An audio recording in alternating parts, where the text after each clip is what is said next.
This man right here is a priest, and he won the 2012 Goldman Environmental Prize. And he's calling for urgent and collaborative action to avert the worsening effect of dirty energy.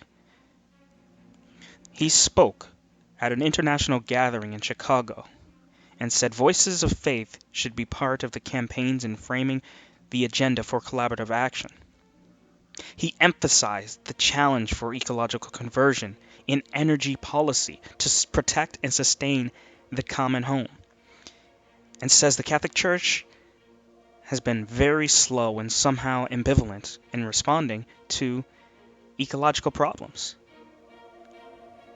He says with Laudato Si, church people have taken up the challenge of pursuing a transformative ecological consciousness. And he says Catholics are challenged to come together as a church and to be in solidarity with the global community to protect the planet and to pursue our campaigns for a sustainable future.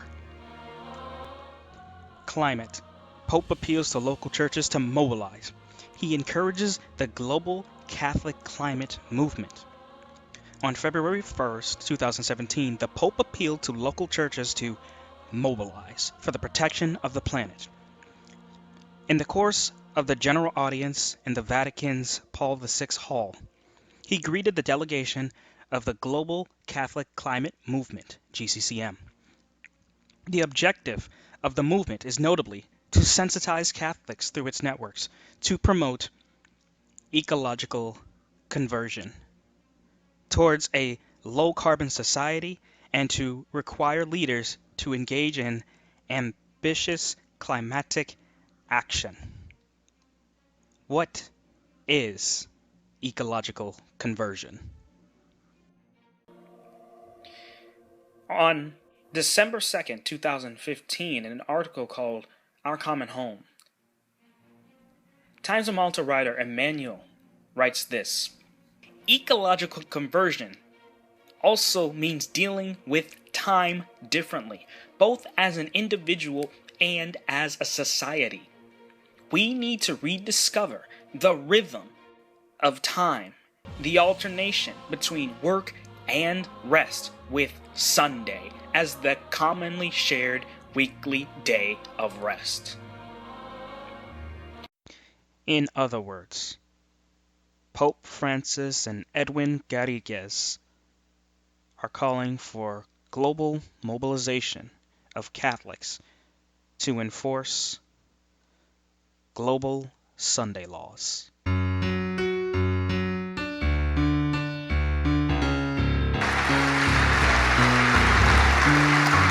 Incoraggio a continuare ad essere le reti affinché le chiese locali rispondano con determinazione al grido della terra e al grido dei poveri. Quiero lío en las diócesis, quiero que se salga afuera, quiero que la iglesia salga a la calle.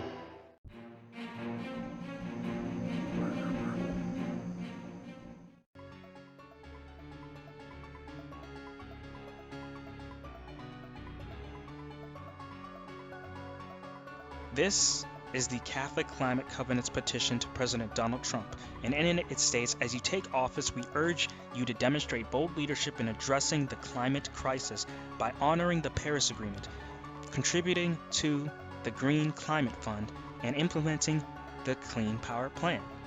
It says the United States Conference of Catholic Bishops, USCCB, strongly supports a national carbon pollution standard as essential to effective implementation of the Paris Agreement. And skipping over the points, we'll come back to one of them in a moment. An overwhelming majority of Catholics in the United States, 73%, believe that government needs to do more to address the issue of climate change, a sentiment repeatedly expressed by Pope Francis and our bishops. At this point here, it says, maintain the United States moral leadership, and we'll come back to that in a moment, by honoring the Paris Agreement, COP21. The Paris Agreement, which was signed by 175 nations and came less than 1 year after Pope Francis's encyclical on climate change, Laudato Si. Continuing and taking swift action to reduce greenhouse gas emissions between 26 and 28% compared with 2005 levels by 2025.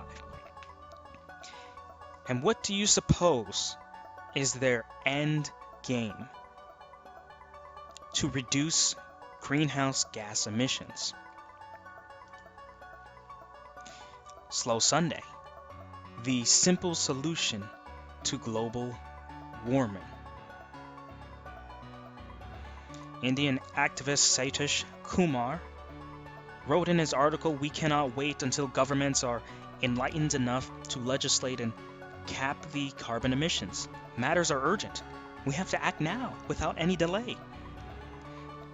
One thing we can easily do to achieve this goal, we can declare Sunday to be a fossil fuel-free day, or a low-carbon day, or at least an energy-saving day. And see, even though this article came out in 2009, it proves that these talking points have been being pushed and are continuously being pushed out there to enforce global Sunday laws. Here we have an article that says former GOP cabinet members pitch carbon tax to White House.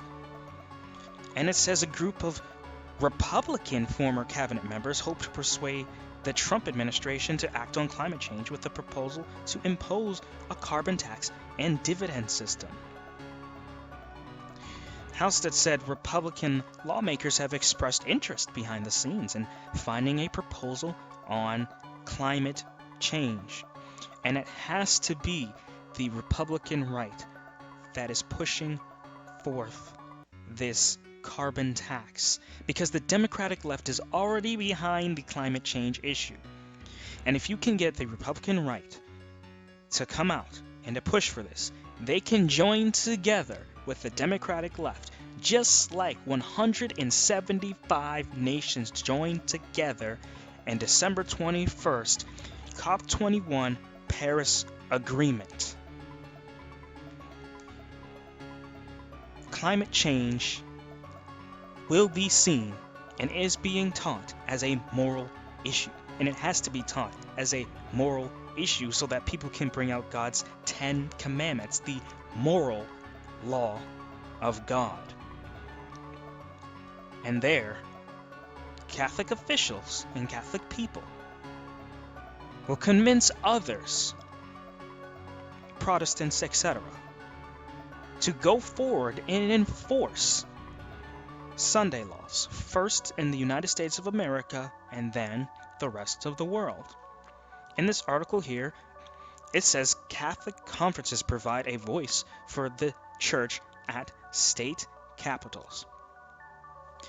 It says it's not uncommon in state houses across the country for a priest or a bishop to offer a blessing at the beginning of the legislative session. And so we see here the Catholic people are already involved in the legislative session, invoking their God. Continuing, but many Catholics might be surprised to learn that the Church's presence in the halls of local governance continues well after the session has been gavelled in. Continuing, in state capitals, from Sacramento to St. Paul, Tallahassee to Topeka, the Catholic Church is advocating for policies in line with a consistent ethic of life through the work of state Catholic conferences. The Catholic Church and Catholic conferences boldly and bravely enter the fray of politics with compassion, respect, and most importantly, as they believe it to be, the truth, said Jenny Kraska, Executive Director of the Colorado Catholic Conference. The roles a Catholic conference plays can vary slightly by state, with some conferences taking on added duties, such as administration of diocesan employee benefits. At the heart of it, though, a state Catholic conference serves as the official public policy voice of the state's bishops, coordinating the public policy efforts of several dioceses. When we speak, we do so on behalf of our state's bishops, and it is their positions on legislation that we convey, explained Jeff Caruso, Executive Director of the Virginia Catholic Conference. Catholics are an important part of the American story. America has been strengthened by hardworking Catholics. From New York to California, the Catholic story is truly unique, and it's a great story. From marching for civil rights to educating millions of children, serving the poor, and helping define the pro-life movement, clergy and lay Catholics across the country have made countless contributions to the American success and the American success story. Washington politicians have been hostile to the church. They have been hostile to Catholics. They have been hostile to the members of Catholicism. My administration will stand side by side with the American Catholics to promote the values we all share as Christians and Americans. God bless you. God bless the United States of America. We will make America great again. Probably had 50 of the ministers and pastors, different folks, came up to my office, and they're really under tremendous pressure because they don't want to have their tax-exempt status taken away. Yeah. This happened during the Lyndon Johnson presidency, and I said, why is it that you folks are pushed around so much? Christianity. These are the pastors, and these are strong people. These are really strong people. Why do you allow them? Why aren't you more forceful? And finally somebody said, well, we have to be a little careful of our tax-exempt status. I said, when did that happen actually? It was during the Johnson. Well, we're going to try getting rid of that, okay? Because that's really terrible. We're going to try getting rid of it. And I've said that too. I've said that we're going to try getting rid of it because it sort of means that somebody walking down the street has more power than somebody of religion, of our religion, of Christianity, somebody that's an evangelical. You take anybody, they have more power because these people are powerless. They've actually taken their right of free speech away. That's right. So I said, we're going to try and get rid of that, and I think we'll be very, very successful. You know, it's interesting. I said, how many Christians are there? Because, you know, we got men, we got women. You cut it in half, we actually have a few more women, but we have far more Christians than we have men or women. So in a way, it's the most powerful lobby. It's the biggest group of people. But they're not allowed to talk because they're petrified. You saw what was happening with the IRS, and you saw what was taking place with regard to certain groups. So we are going to try, and usually when I say try, that means I'm going to get it done. And we are going to try very hard. We're going to get that brought back. And I think it's going to be very hard to counter it because if the Christians and if the whole evangelical Christian sector gets together, nobody can beat. It was the great Thomas Jefferson who said, the God who gave us life gave us liberty. Jefferson asked, can the liberties of a nation be secure when we have removed a conviction that these liberties are the gift of God? Among those freedoms is the right to worship according to our own beliefs. That is why I will get rid of and totally destroy the Johnson Amendment and allow our representatives of faith to speak freely and without fear of retribution. I will do that, remember.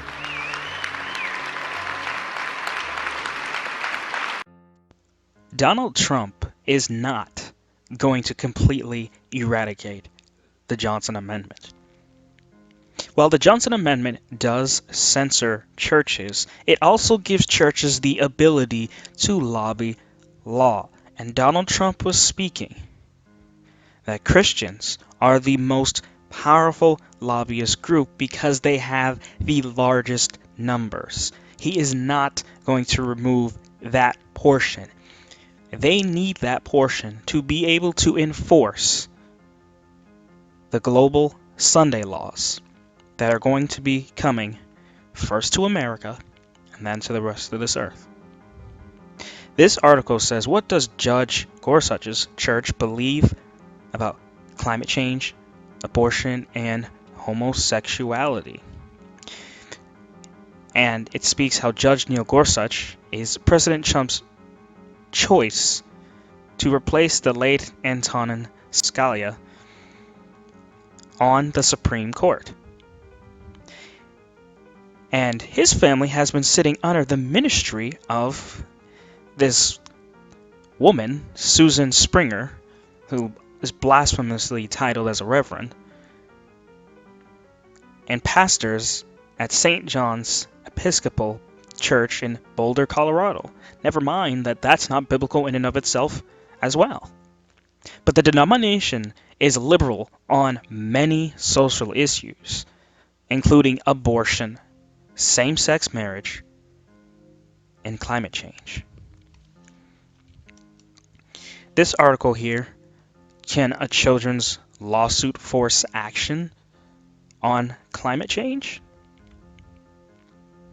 The case, Juliana versus United States, was first filed in 2015 with President Barack Obama listed as lead defendant, so the switch to Mr. Trump is largely procedural. But the plaintiffs are seeking a court order that will compel the U.S. government to drastically curb carbon emissions.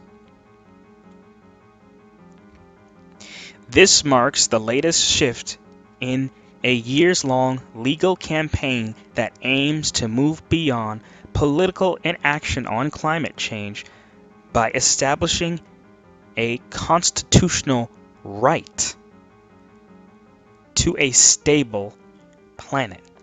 The U.S. is most responsible for climate change, so it's really the most important case in the world right now on the issue, said Julia Olson, lead counsel for the plaintiffs.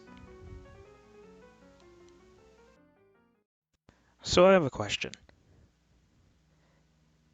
If Sunday laws are not coming, why are they doing exactly what Pope Francis wants them to do? Pope Francis calls climate skeptics to ecological conversion. Pope Francis has decried what he sees as the weak reaction of governments to the climate crisis, while deploring the ease with which well-founded scientific opinion about the state of our planet is disregarded. What is needed, the pontiff suggested, is an ecological conversion. Remember, Sunday laws? Capable of supporting and promoting sustainable development. Never before has there been such a clear need for science to be at the service of a new global ecological equilibrium, Francis told his hearers while painting a picture of a world on the verge of ecological collapse and a consequent increase of poverty and social exclusion.